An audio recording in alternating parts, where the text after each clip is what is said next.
Buenos días, doctor. Buenos días, compañeros. Mi nombre es Paula Ávila y yo les voy a exponer acerca de la concentración y dilución de orina, regulación de la osmolaridad del líquido extracelular y de la concentración de sodio. Para empezar, debemos tener claro que el correcto funcionamiento de las células del organismo se debe al líquido extracelular, con una concentración relativamente constante de electrolitos y otros solutos. El agua corporal total está controlada por dos factores importantes. Primero, la ingestión de líquido. Esta está regulada por los factores que determinan la sed. Y segunda, por la excreción renal del agua, que está controlada por los múltiples factores que influyen en la filtración glomerular y la reabsorción tubular.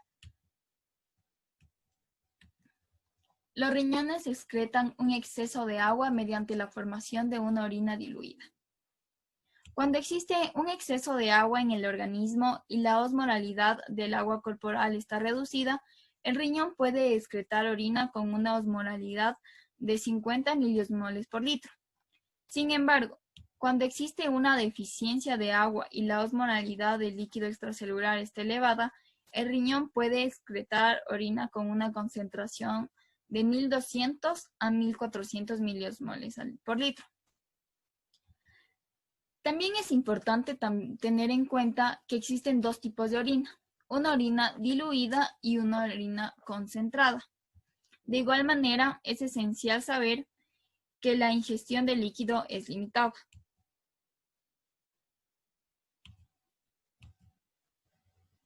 La hormona antidiurética controla la concentración de orina. Existe un sistema de retroalimentación para regular la osmolaridad y la concentración de sodio en el plasma. Esta actúa modificando la excreción renal del agua con independencias de la excreción de solutos. Un factor fundamental de esta retroalimentación es la hormona antidiurética, también conocida como vasopresina. Cuando la osmolaridad de los líquidos corporales aumenta por encima de lo normal, es decir, los solutos del líquido corporal se concentran demasiado, el lóbulo posterior de la hipófisis secreta más ADH. Esto hace que se aumente la permeabilidad al agua de los túbulos distales y de los conductos colectores. Por otro lado, cuando hay un exceso de agua en el organismo y la osmolaridad del líquido extracelular se reduce, desciende la secreción de ADH en el túbulo posterior de la hipófisis, lo que disminuye la permeabilidad al agua del túbulo distal y de los conductos colectores, y esta es conducida a la excreción de grandes cantidades de orina diluida. La presencia o falta de ADH determinan que el riñón excrete una orina diluida o una orina concentrada. Mecanismos renales para excretar una orina diluida.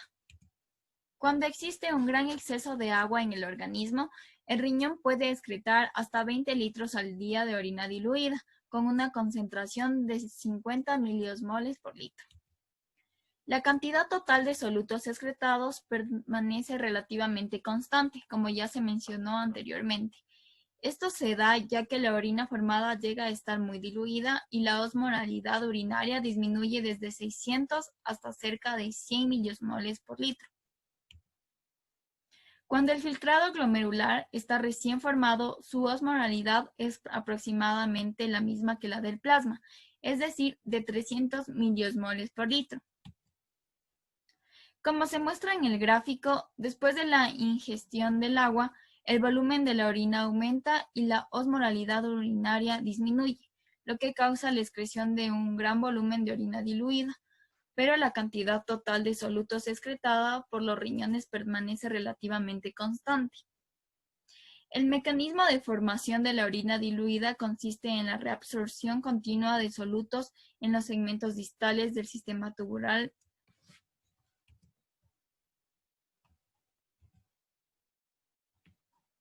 El líquido tubular continúa isosmótico en el túbulo proximal.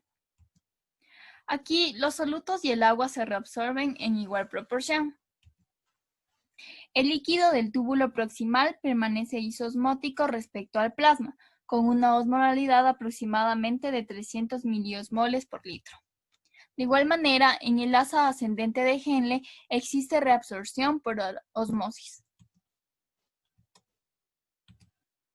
El líquido tubular se diluye en el asa ascendente de Henle.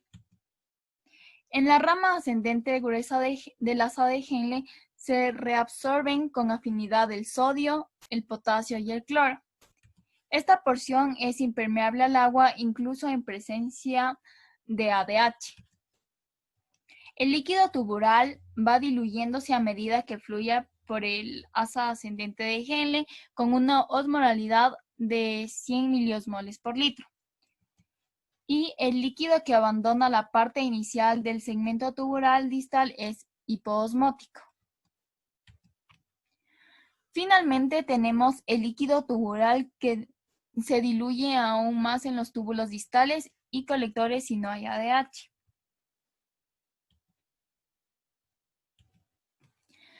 El líquido diluido de la porción inicial del túbulo distal pasa a la porción final del túbulo contorneado distal, el conducto colector cortical y el conducto colector. Aquí existe una reabsorción adicional de cloruro de sodio. Si no existe ADH, se vuelve más impermeable al agua. El líquido tubular se diluye más, reduciendo su osmolaridad a 50 miliosmoles por litro. Y el que no se absorba el agua y continúa la reabsorción de solutos lleva a la formación de un gran volumen de orina diluida. Muchas gracias por su atención.